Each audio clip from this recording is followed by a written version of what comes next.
wife in prison today for the murder of a Portland teenager. Fox 12's Connor McCarthy has a look at the case and reaction from the victim's family, who finally has some closure tonight.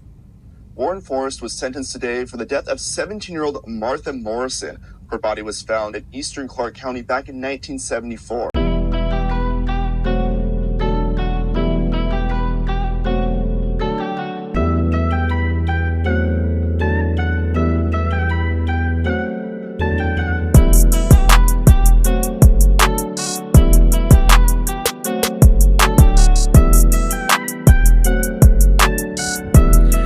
Mr. Wade here and Mrs. Crime.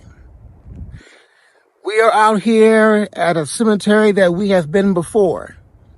Now I'm doing a story on a female that was killed by Warren Forrest. Her last name is Valenzuela. I've done the video twice, but I think I need a recap on this because a lot more information that I have actually looked at I did not say in the last videos. So if you haven't already, go ahead and subscribe to us and go ahead and click that like button. So, shall we begin? Stay tuned. Eastern Clark County back in 1974. He is already serving time for murdering Krista K. Blake that same year.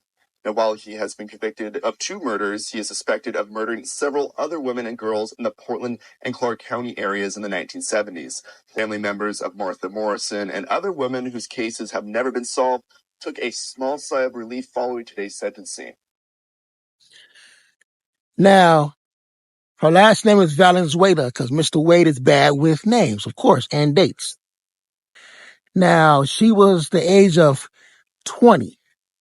When she was murdered by this guy named Warren Forrest. He's been in different trials trying to get out of prison, but actually one of the ladies that he attempted to murder was also out here in the city of Camas. Yes, we drove some time to get here, but drove some miles. But she was also attacked by this man. She was actually brought into his vehicle as a promise of always using to be a model or just a ride or whatever. And she was actually in his vehicle and he attempted to murder her, but she actually got away. Good thing, right? And she actually testified against Mr. Warren. So that made things stabilize, made the case that more solid because she actually testified, made a good move on her part. Hard to do facing your attacker, but she did it. Hands clap for that one. But we're here to see another one that we visited, and we're going to give respect to her family as well.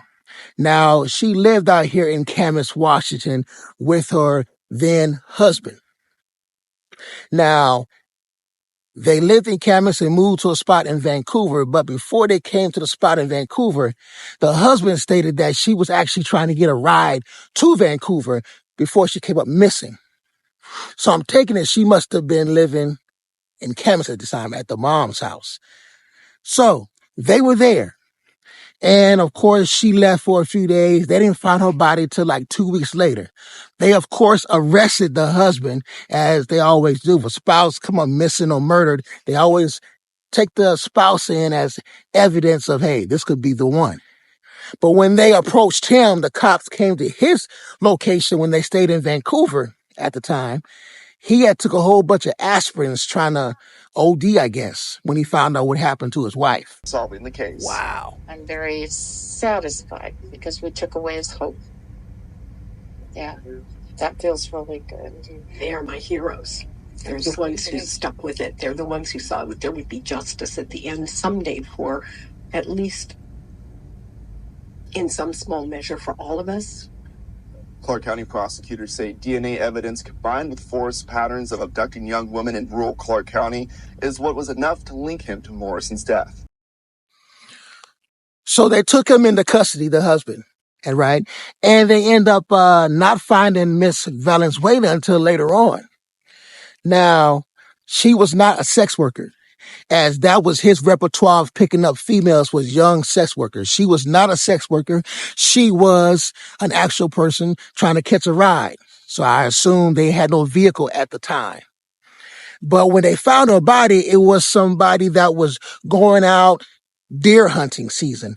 Deer hunting season started, and they were going out and they seen her body, her corpse, laying right on the road they were walking on.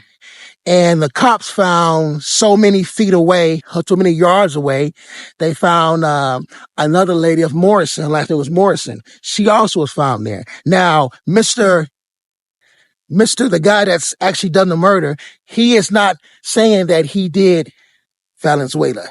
He's saying he didn't murder Valenzuela. He said he murdered the other female, Morrison. But he's not claiming that one. But as times went on, as years went on, now he's claiming it. Now he's claiming that he actually murdered Valenzuela as well. Because he was trying to say that maybe Ted Bundy did the other one. They were saying Ted Bundy might have murdered this one here, Valenzuela. They're going back and forth. Two murderers playing ping pong here, right? Wow. Clark County, and that is where a jury has found suspected serial killer Warren Forrest guilty of killing a Portland teenager nearly 50 years ago. It's a story we've covered heavily here on Queen 6. The jury in this case concluding DNA evidence tied Forrest to the murder of 17-year-old Martha Morrison in 1974. He dumped her body in a remote part of Clark County. Forrest has long been suspected of killing 7 women and teenagers, but had only been convicted of 1 killing. So I take it there's a concert near here at a nearby high school. So it sounds pretty good, you know? But we're definitely looking for Miss Valenzuela, and I know she's over this direction because Mr. Wade has been over here numerous times. We found her hands and feet were tied, almost touching each other. Holes in her shirt were consistent with having been made by metal darts. Warren Forrest has been convicted of her murder. In total, Forrest is suspected in the abduction and killings of 7 young women in Washington and Oregon.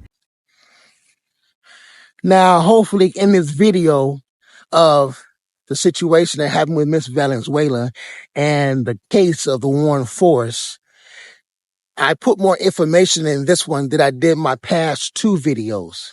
Well, our past videos of this, because it's a double thing, Mr. Wade and Mrs. Crime.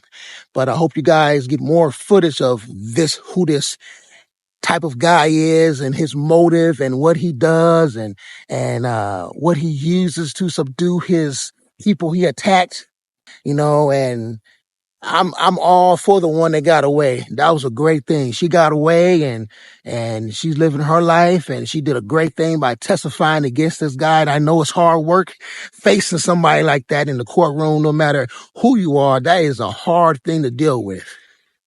But stay tuned. We're going to go visit Miss Valenzuela's grave. Stay tuned. Investigators believe his first victim was 16-year-old Jamie Grissom. She disappeared on her way home from Fort Vancouver High School in 1971. Her body has never been found.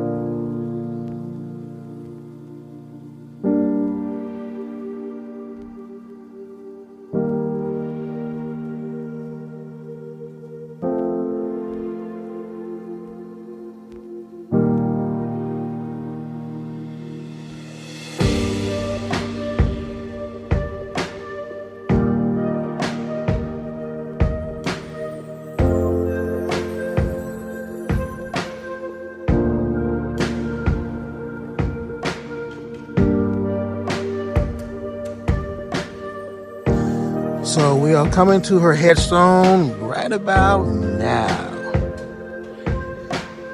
This is the headstone of Carol Platt Valenzuela, born 1955 to 1974, daughter of Bill and Barbara Platt.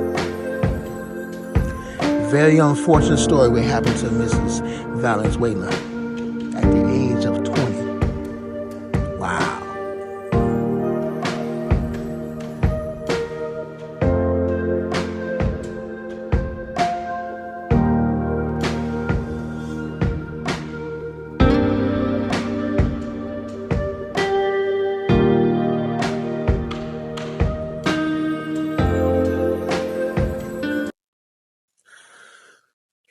So as we see in all these videos that Tombstone Whispers does, A lot of them have to do with the murders and the victims.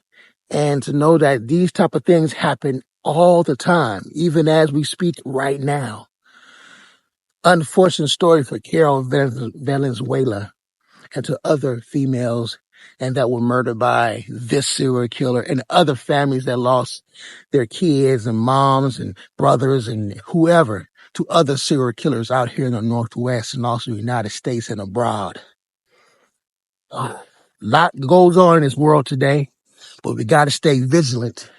We got to stay on point because we never know who we're going to meet or who we're going to come across. Sad story of Miss Valenzuela, to lose her life at the age of 20. This guy here with all the pertinent information that I put on this video to you guys to see of how this man operates. I hope you guys enjoyed this video. I'm Mr. Wade and Mrs. Crime. And once again, we bring it to you.